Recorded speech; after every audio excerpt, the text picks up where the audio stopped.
You're listening to Free Indeed Radio, the podcast from Free Indeed Ministries. Today on Free Indeed Radio, The cross was enough. I am good enough because of the cross. Period.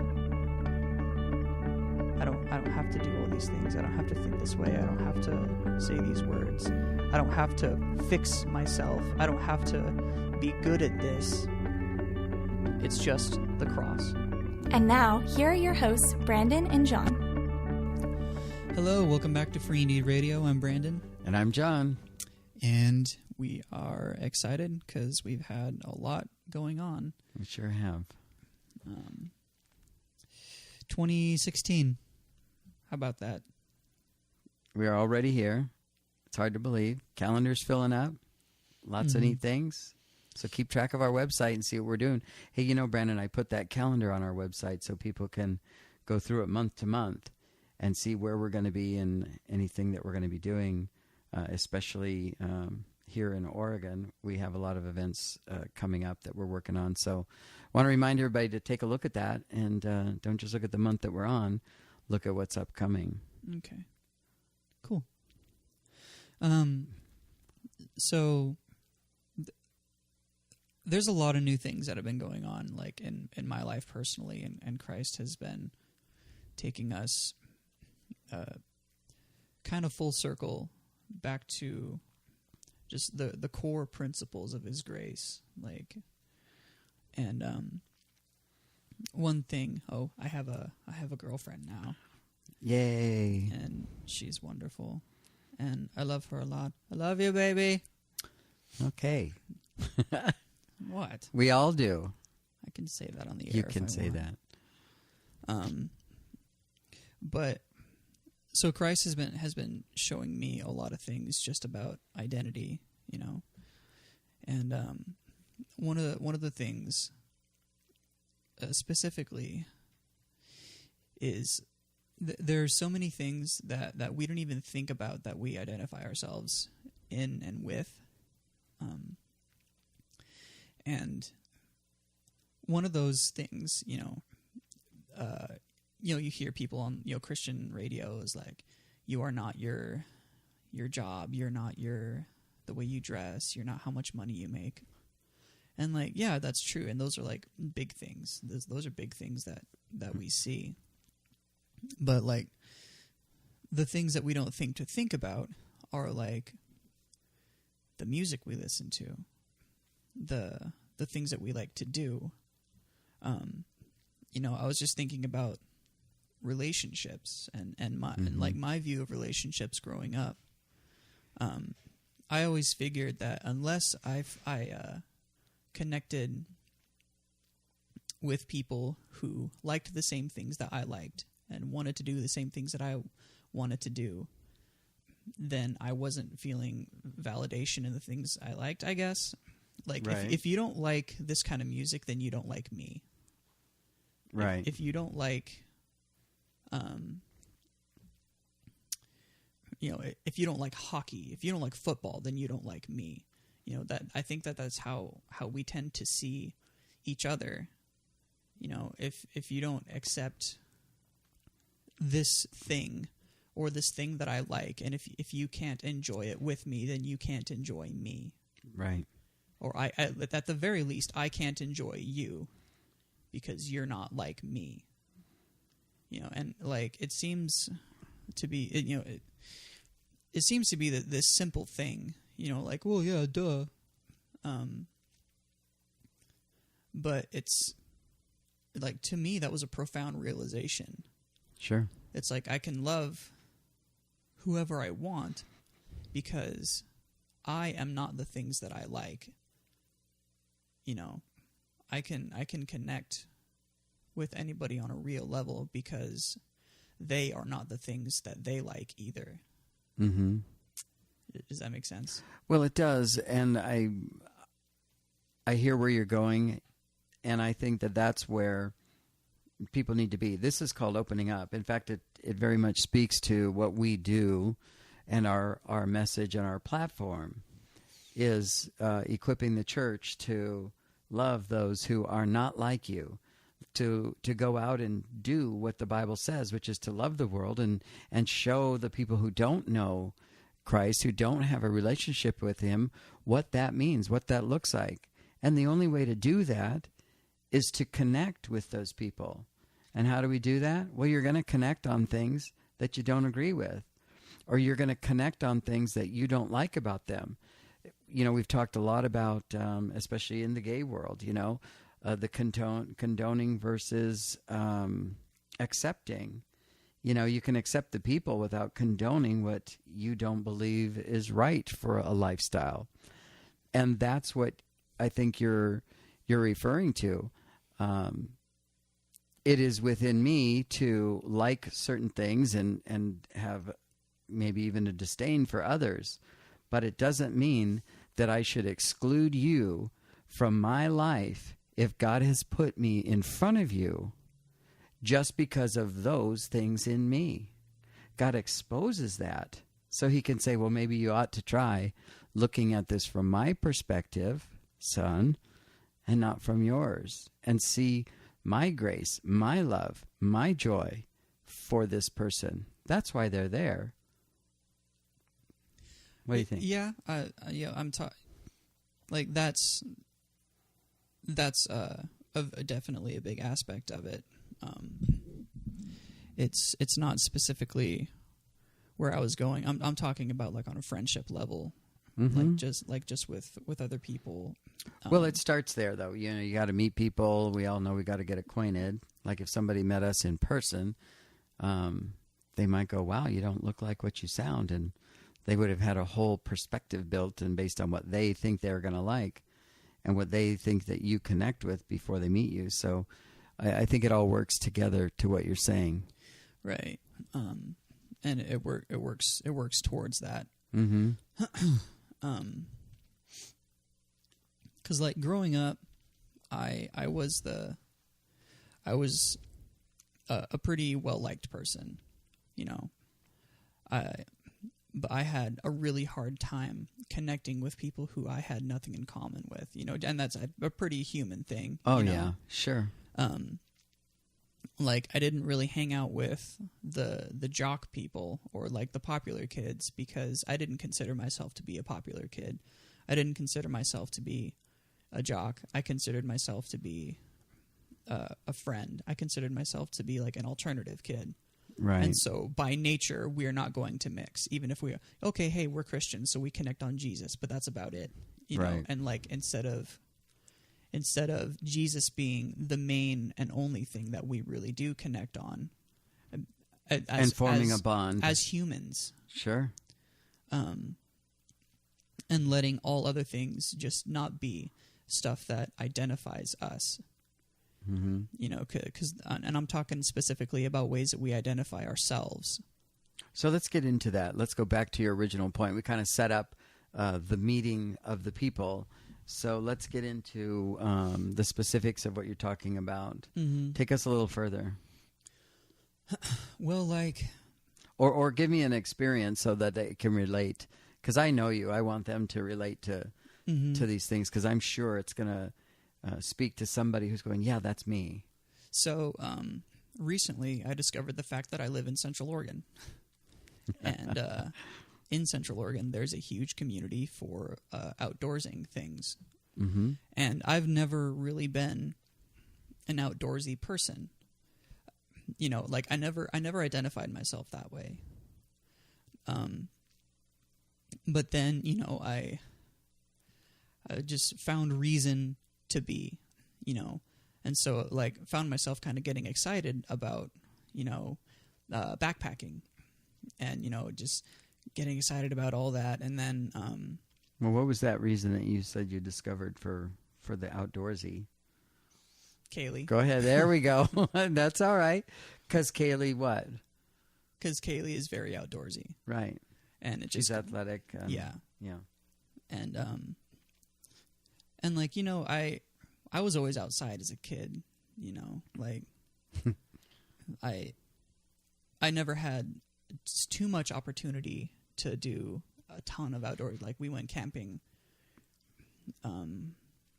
and boating and, you know, stuff like that. So there was outdoorsy things.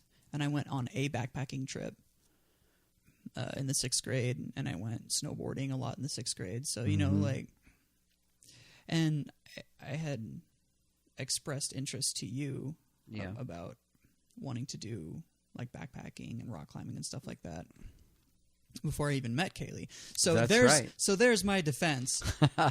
So you're talking about not just going out in the front yard and playing. You're talking about getting out into the outdoors and enjoying. Yeah, and so that. Okay. And so like this thing in my head happened, where it was like, you're only, you know, you only getting excited about this. You're only doing this, to please somebody else or to you know, whatever. But in that, what I noticed was that I had always identified myself as my activities. I had always identified myself and people as these activities or likes or dislikes.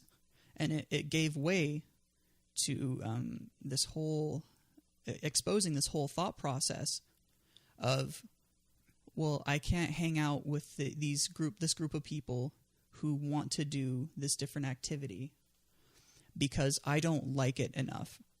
Right. I don't like it enough to identify with them. Mm-hmm. I'm not this. And if I don't like it enough, then they're not going to accept me because I don't like it enough, you know. Yeah, the activity disqualifies the person. Yeah. Both directions. Mm-hmm. And it was just an interesting thought pattern that I started to notice in just my friends growing up. You know, these kids are playing with each other. You can't be in the club because you do this, or you think this way, or you look like this. Man, does that just sound like, and I'm going to use the word, churches. You know, you can't be in our club because you don't dress this way or identify this way or think this way. Anyway, well, go thank ahead. God that whole system of thinking is dying quickly. Yes, dying very quickly. So that's Praise its the Lord own for thing. that. Anyway, but it's still active in people, of course. Well, yeah, and if you want to put it in you know, religious terms, it's a self righteousness. It's us creating our own identity. Yeah. And clinging to that, you know, Good like word, self-righteousness. Yeah. Like I am this. I am what I like to do. Right. And if other people don't line up with what I like or with what I think or with what I say, then I don't like them because they are what they do, like, and say. Mm-hmm. Instead of, we are baseline all children of the living God, and that's the only way that we see each other. So would you agree that by what you just stated, not liking them, you're not only just dismissing the person, but we kind of devalue them? Well, yeah. Even as children of God, you know, as part of our own Christian faith and family, we devalue them. Yeah, we devalue them. We in turn devalue ourselves. Right. Because we need them in our lives. Mm-hmm. And when your value and worth is based on what you like to do, like, say, I'm a musician. Right. You know, I and a really, darn good one. I like to play music, and I've given thought to, like, what would happen to me if I no longer could do it. Like, if I got into an accident and I became a quadriplegic, mm-hmm. whole body paralyzed, like, where would my joy come from? And you know, that was a hard question, but the answer is Christ had taken me through a process of letting go of identifying myself as a musician. You know, like my worth and value does not come from how well or how much I can play music. You know, right. And my value, the way I see other musicians, then got in turn changed, so that I don't see the value of other musicians based on their skill level. You know, like The value of them as people. right, as people, Right. musicians, whatever, their value isn't decreased, and like my joy would come from Christ himself. Mm-hmm. You know, because when all of your value is placed in your ability to do something, or in an identity that you're trying to create for yourself. I am a musician. I am a nice guy. Yeah. I am Yeah. a taxi driver. You know, Yeah. like Fill in the blank. fill in the blank. I am anything other than a child of God is death and detriment. You are not identified, like you are not defined by your characteristics, by your traits, or by what you like to do. Those are things that we do. Those are things that have arisen out of our lives. Mm-hmm. But like characteristics and traits can change really quick. Sure. You know, and that's such a profound thing for me to think, because, you know, growing up, I was always identified, you know, I broke things a lot when I was little. And so On purpose, or were you just a clumsy kid? well, both. The sound of glass breaking. And so, you know, I got I like to start fires, so I mean, what are you going to do? my family had a name for me. They called me Destructo Boy. It's almost like a superhero. Yeah, almost, except for not. Not, yeah. You know, and so like I grew up with this sense that I'm just gonna break everything I touch anyway, so why even try? Right. You know, I'm Destructo Boy. Like James says, it's the tongue that curses. Mm-hmm. How horrible. And so, you know, that's not how they see or identify me anymore. You know, Mm-hmm. like that's not how that works. But like how powerful of a sense to think that you are not what you like to do. You love photography. You love to be a photographer. Like that's your jam. Cool. That's not who you are. Right. Because what happens when your ability to take photographs goes away? You know, not when, but like. Or if. It's like beauty is skin deep. Mm-hmm. And like when our identity is grounded in I am made by Christ. I am bought by Christ. I'm a child of the living King. I'm an adopted son or daughter of the living King. Period. Then you're given free reign to enjoy those things. Right. More Freedom. freely. Yeah, the freedom. Freedom from trying to control and trying to get better at it so that I can be better.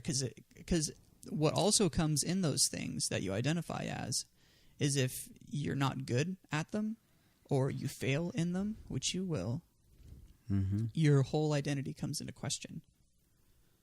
You know, your whole sense of well-being comes into question because I failed at this. Right.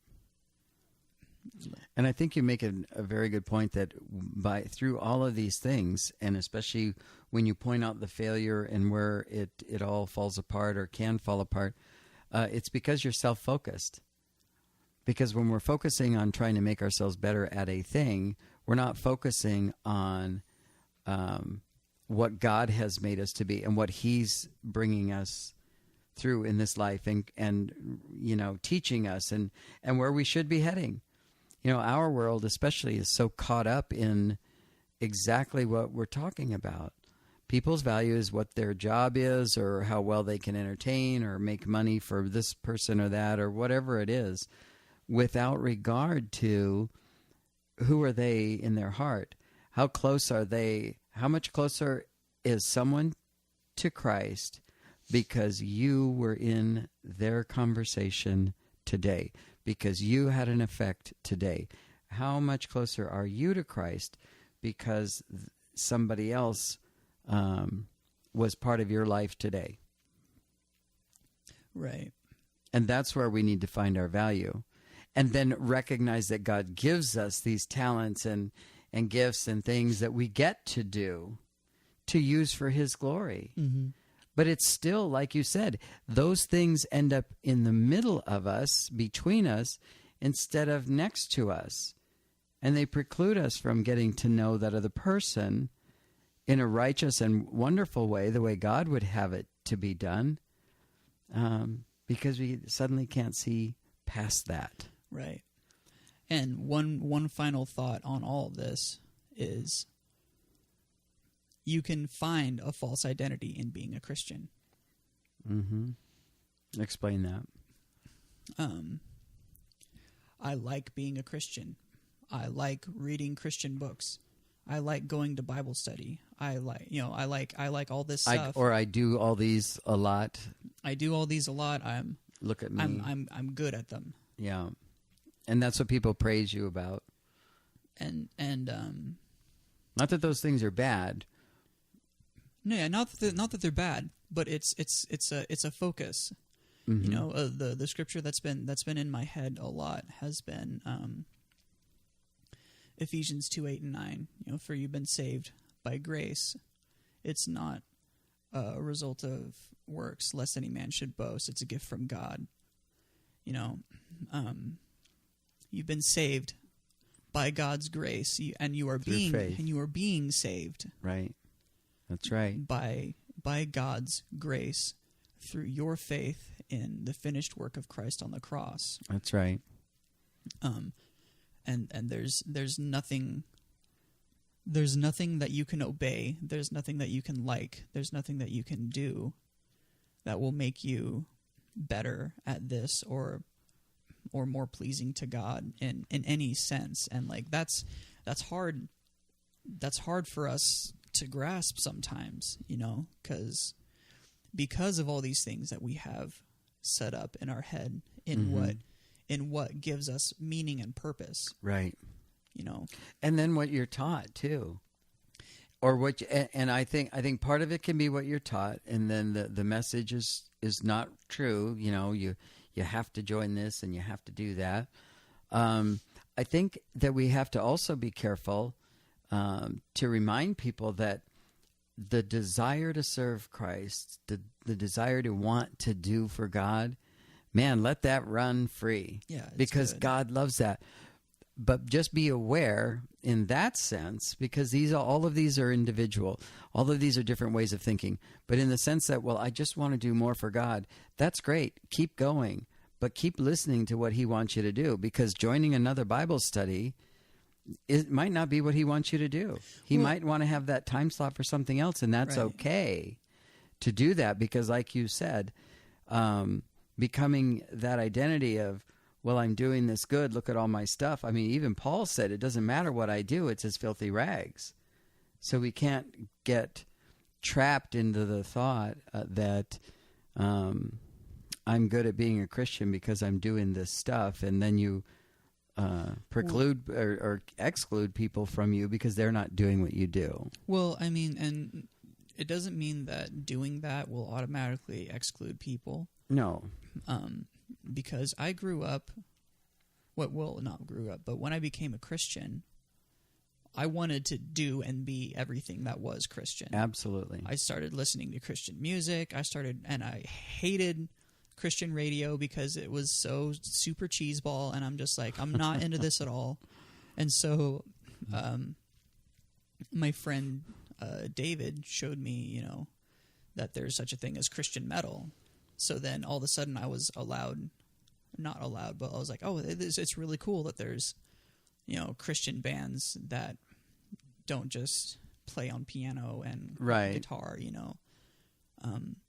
So I was super stoked on that. And so but pretty soon it became like I didn't want to listen to other music if it wasn't Christian. Like if these guys didn't identify as a Christian band, then I didn't want to listen to them. Right. Exclude them. But that didn't exclude people. It just trapped me Right. in within my identity and what I'm supposed to like, because this is what I think this is what I think the identity of Christian likes, and so I need to please the identity of Christian. This is what it should look like. Mm-hmm. Mm-hmm. Right. I need to please the identity of tennis player. Of what somebody else thinks that looks like, or what society has built that to look like. Or even what you think it looks like. Yeah, even ourselves, yeah. I think especially what we think it's supposed to look like. Right. Like that is the... And once again, that puts us looking back on ourselves and not looking on what Christ would want. Because I think he would have, like in the case of the music, the whole idea is for you to enjoy that and then still be able to reach out to people who don't get that, and then be able to have a conversation about what these metal guys think, because the person who doesn't like that kind of music, thinks it all has to be hymns and jazz, doesn't get this artist. And yet we have the opportunity to speak like that, because we're not supposed to be, like you said, just that. Yeah. Well, and that's the beauty of grace, Mm-hmm. is that it changes our minds. Because I have those preconceived notions. I just don't know how deep they go. Sure. I think we all do. It's Christ's job to uncover them and to reveal them to us. Holy Spirit reveal. Mm-hmm. Just so that we can continue to enjoy and to be more and more free of the things that we get tripped up in trying to make a name and an identity for ourselves. Right. And so that we can be more and more free to relate to each other and to love deeper and wilder as we learn all the things that we don't have to be to please God, especially. Like I don't have to be a joyful person to be pleasing. I don't have to pray more to please God. I don't have to read my Bible regularly to please God, because he's already pleased with me. Right. Those are things that come with the joy of the Lord, that come with wanting to identify with him, becoming his identity, the new creation. Those things are things that we want to do that are enjoyable. They aren't things that we have to put as you have to in order for God to be pleased with you. That's just not true. Well, I think as soon as anything becomes you have to, it's no longer about grace at all. Yeah, you're right. That says it all. Mm-hmm. And we want, because we do read our Bibles, we pray, and we do seek God, and we want to encourage you to do that. But what we're also saying to you is, don't take yourself out. Don't think that you've failed in who you are, what you are, especially in front of God, because you have identified yourself as the great prayer or the best Bible reader, and you do all these performance art things for yourself, and then lose sight of who you're really doing it for and why. Well, right, because I think that sense of doing things comes straight out of just not feeling good enough. Yeah. Like that's, I think that's the core piece, and then realizing that being good enough is it only comes from just believing who Christ is, putting your faith in the finished work of the cross, and that you can't flow in and out of not being good enough. Right. Like, oh, I don't believe enough in the finished work of the cross. Well, you just made believing in the cross a work. Right. Instead of, okay, the cross was enough. I am good enough because of the cross. Period. I don't have to do all these things. I don't have to think this way. I don't have to say these words.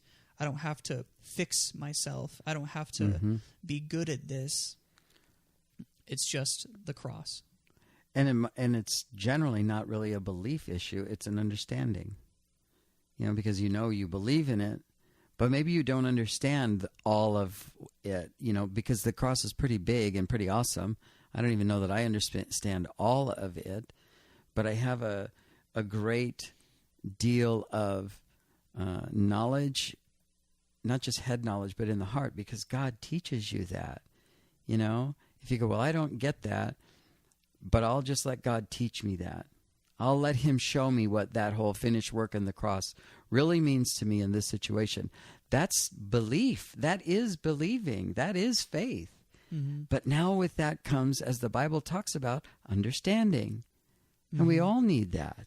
Well, and even in that, just kind of saying, I don't understand everything, but I want you, God, to take care of it, to show me. That's resting. That itself is resting in the finished work, because you're not trying to do something about that sense of not feeling good enough. Yeah, good point. Yeah, you're right. Like that in itself is rest, and we're called to that. Yeah, well, that's the life that Christ bought for us. Right, is rest. It's not work.